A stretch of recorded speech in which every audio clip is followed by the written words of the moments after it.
Yo, bonjour. C'était ma journée aujourd'hui. C'était jeudi 12 septembre.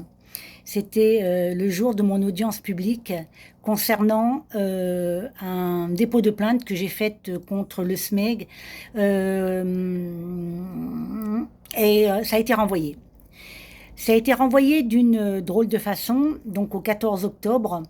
Mais j'ai quand même eu une pré-audience et j'ai apprécié le tribunal. Il n'y a pas d'autre mot. Je remercie ce tribunal pour m'avoir quand même accordé une pré-audience. Pourquoi ça a été renvoyé? Parce que l'avocat, je ne vais pas citer le nom, du SMEG n'était pas là, donc a fait venir quelqu'un pour le substituer et pour demander le renvoi. Voilà. Donc, bon, apparemment, autour de moi, ça devait se savoir que ça serait renvoyé. Eh ben, je vais vous donner, moi, une bonne surprise. C'est que elle a quand même voulu, Madame le juge, entendre ce que j'avais à dire parce qu'elle ne comprenait pas. Elle ne comprenait pas pourquoi je demandais rien. Et que ce que je demandais, c'était peut-être un rappel à la loi. Comment on appelle ça? Je vais vous dire ça tout de suite. Bon, ben, je ne l'ai pas sous le mot, mais ça s'appelle un rappel à la loi, mais un, alors attendez, voilà, c'est là, voilà. C'est un avertissement, voilà ce que je demandais, un avertissement pénal probatoire qui ressemble à un rappel à la loi, c'est le nouveau terme de maintenant en justice. Eh bien, Madame le juge m'a dit, mais Madame Gallet, c'est pas ici, dans le civil, que vous pouvez obtenir cela, il vous faut passer par le pénal. Ok.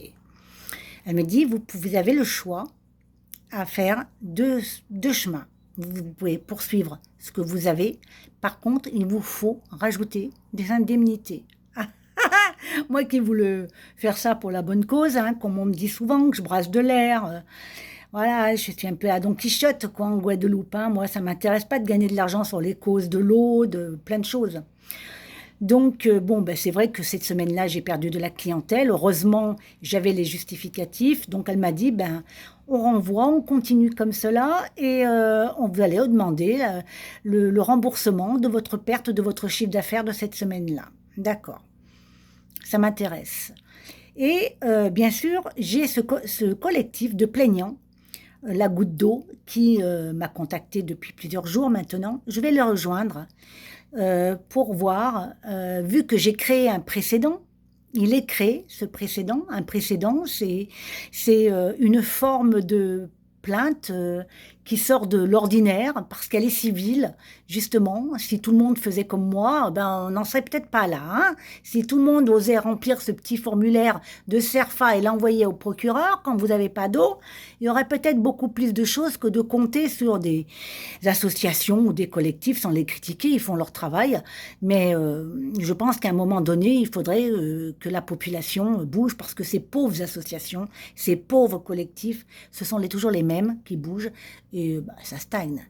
Donc moi j'ai fait ça et ça a créé un précédent et qui va servir pour les plaintes qui sont sur l'international et auprès des experts de l'ONU. Enfin, tout va avec. Donc je vais m'inscrire à la goutte d'eau dans ce collectif des plaignants pour voir ce qu'on fera après. En gros. Donc, je dois vous dire que mon discours que j'ai là est déposé aussi, mon dossier, vu que je poursuis, a été applaudi dans la salle. Oui, j'en avais même les larmes aux yeux. Et j'ai reçu un très beau témoignage. Voilà, une personne qui était dans le public et qui m'a mis, et je suis touchée. Je reviens de l'audience au tribunal de Basse-Terre qui, comme vous avez eu l'information, Jade Gallet a intenté une action en justice sur l'eau. ADE. Certes, elle n'est pas dans notre zone, je pense que c'est quelqu'un qui venait d'une autre zone, mais elle a évoqué publiquement les problèmes dont nous-mêmes nous souffrons. Oui, parce que j'en ai pas fait une cause personnelle. Je voulais pas d'argent, c'était pas grave une semaine pour moi de boulot perdu, alors que les restaurateurs, eux, qui ne m'ont pas aidé, ont été privés de travail. Hein. Voilà, oui, non, j'ai parlé au nom de tous les Guadeloupéens. Et il a rajouté absence d'eau à certains moments, qualité déplorable, absence de contrat, etc., etc. En effet, vous n'avez pas de contrat. Cherchez-le, vous ne l'avez pas. Je l'ai demandé, on ne l'a pas et j'ai pas de réponse. Elle a du mérite car elle n'a trouvé aucun avocat.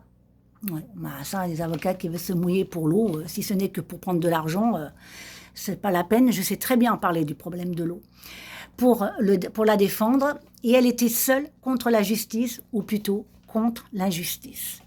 Alors, je remercie cette personne. Il y en avait plusieurs qui sont venus.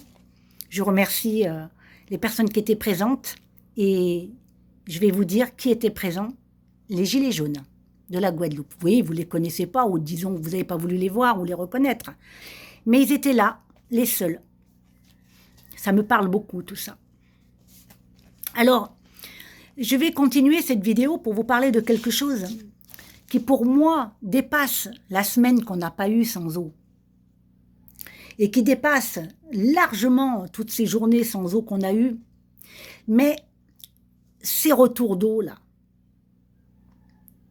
il y a un réel manque de respect, je le lis hein, parce que je préfère les vrais mots, un réel manque de respect des droits et des obligations du fournisseur, de celui que vous avez, moi en particulier maintenant c'est la SMEG, de fournir une eau conforme aux normes de qualité. Aucune analyse n'a été réalisée, surtout ce que je demande c'est d'avoir les résultats des analyses.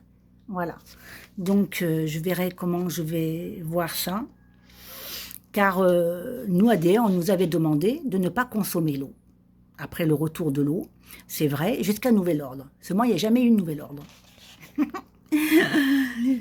Il a fallu Ernesto pour qu'on comprenne, enfin, à mi-mot, pour qu'on comprenne que, bah, tiens, mais il n'y a pas que nous, c'est toute la Guadeloupe. Donc, bon, il y a un énorme problème de qualité d'eau. Mais moi, j'ai le doute maintenant. J'ai le droit de douter sur toutes les communications que nous avons vu voir, que ça vient, la potabilité, ça repart. Enfin, Ernesto était la bonne excuse pour mettre cela à ciel ouvert. Donc, bon, ben, moi, ce que je demande, c'est de nous fournir des analyses sur toutes les communes, mais qu'elles soient publiques. Voilà, j'ai demandé ça. Donc, vu que c'est renvoyé, en espérant que cet avocat se déplace pour venir, je ne sais pas, il n'a pas dû trouver intéressant de venir. Alors, je vais terminer cette vidéo par remercier toute mon équipe. Nous étions 3. Elles se reconnaîtront, des femmes.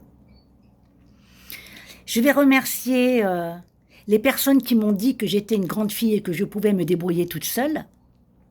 Ils se reconnaîtront. Je vais remercier de toute la clairvoyance que j'ai vue sur la commune où j'habite, de voir,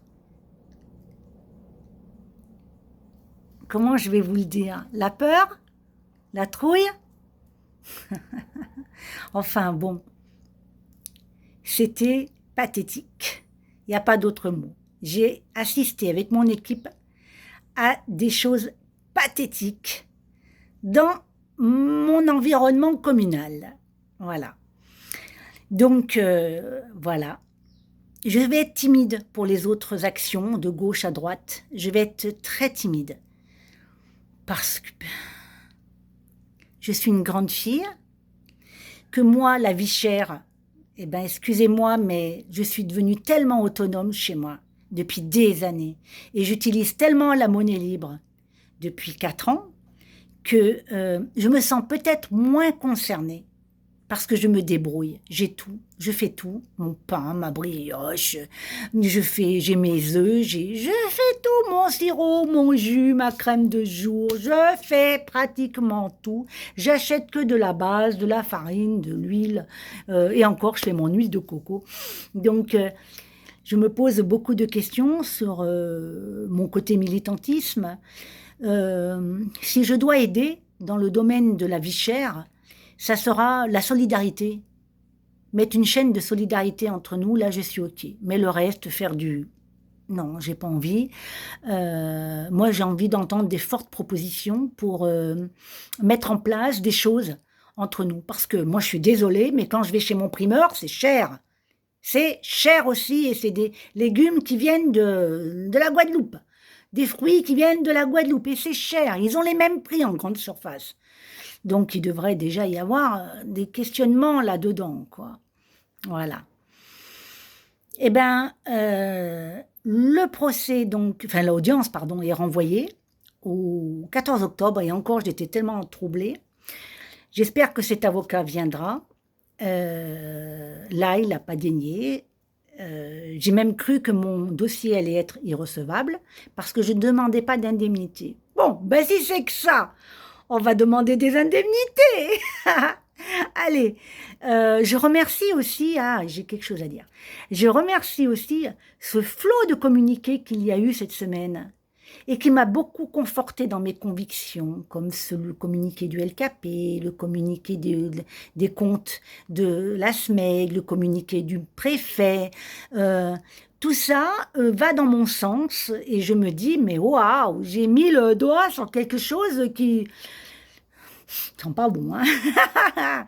Mais nous le savons depuis très longtemps, ayant été une militante avec le comité des usagers de l'eau de Guadeloupe, qu'il y a énormément de choses qui se passent au niveau de ces subventions dans ce local-là, et à force de mettre les mêmes et les remêmes, et ces politiques qui sont tous au courant et qui en grattent tous aussi avec, et que ce soit les politiques ou leurs proches, eh ben, on sait très bien qu'il est très important pour eux de rester entre eux afin de protéger cette caverne d'Ali Baba. Voilà, et puis surtout que ça ne se transperce pas dans la lumière. Seulement, il y en a qui ont la lumière. Alors, je vais rejoindre le collectif des plaignants, Goutte d'eau, qui est de la Guadeloupe, et qui est avec Mayotte. Et on va tous ensemble aller travailler sur ce dossier-là. Je ne vais pas m'éparpiller sur d'autres choses. Rendez-vous le 14 octobre. Voilà. Et je referai le même discours. Peut-être qu'il y aura des choses en plus entre-temps. Merci beaucoup.